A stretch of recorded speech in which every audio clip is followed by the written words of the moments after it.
Les centres africains de contrôle et de prévention des maladies demandent aux pays africains de renforcer immédiatement les contrôles sanitaires dans les aéroports, les ports et les principaux postes frontières face à la nouvelle épidémie d'Ebola.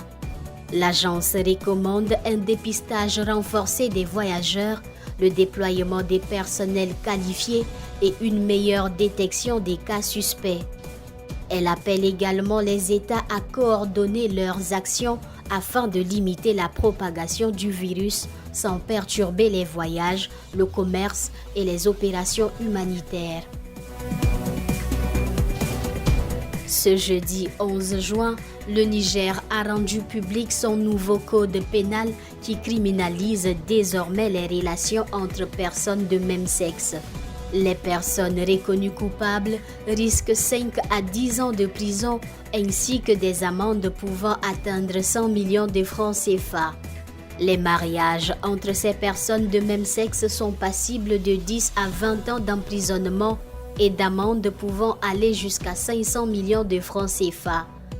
Ces sanctions visent également les témoins, organisateurs ainsi que les responsables et membres d'associations ou de clubs concernés. Le Niger devient ainsi le 4e pays de la sous-région à durcir sa législation sur cette question d'homosexualité après le Burkina Faso, le Ghana et le Sénégal.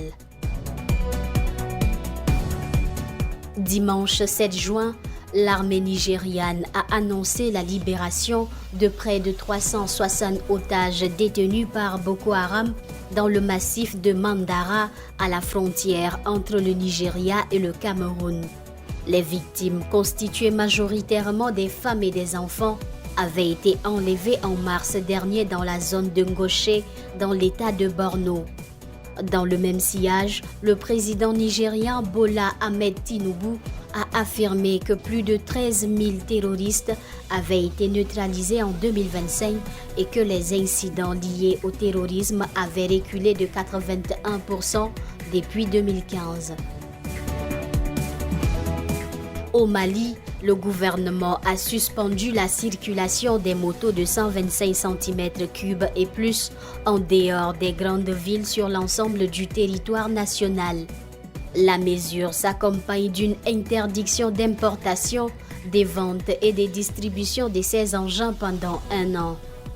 Les opérateurs disposant des stocks ou des commandes en cours ont 90 jours pour les déclarer aux autorités compétentes.